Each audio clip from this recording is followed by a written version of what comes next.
Hi friends, it was Sunday and 13th day of What I Eat in a Day series. প্রথমেই খেয়ে নিয়েছিলাম ছোলা আর almond আর দেন মা আমার জন্য বানিয়ে দিয়েছিল পাতলা করে ছাতুর শরবত। দেন একেবারে ডিরেক্ট করে নিয়েছিলাম লাঞ্চ, কিন্তু লাঞ্চের ক্লিপিংসটা অ্যাকচুয়ালি আমার নেওয়া হয়নি।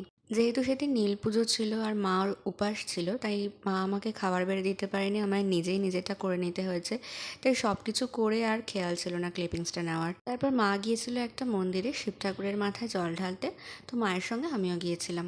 মন্দিরে তো ছিল অনেক ঠাকুরের মূর্তি, শিব পার্বতীর মূর্তি, মনসা ঠাকুরের মূর্তি, কালী ঠাকুরের মূর্তি, বাট সব থেকে যেটা নজর কাটছিল সেটা হলো শিব পার্বতী। এছাড়াও তো ওখানে অনেক শিবলিঙ্গও ছিল। দেন জল ঢেলে বাড়িতে এসে মা খেয়েছিল ফল, আর ওখান থেকে আমিও একটু ভাগ বসিয়েছিলাম। তারপর সন্ধ্যেবেলা মা করেছিল বেলের শরবত, আর তার সঙ্গে খেয়েছিলাম প্রসাদের একটা সন্দেশ। এবার চলে আসি ওয়াটা ইটিনাডে সিরিজের সব থেকে বেস্ট পার্টে, সেটা হলো সাবু মাখা। আমার মনে হয় আমি বছরের এই দিনটার জন্য এই সাবু মাখা খাওয়ার জন্য সবসময় অপেক্ষা করে থাকি। তারপর তো ডিনার করেছিলাম ওটসের রুটি আর আলুর তরকারি দিয়ে।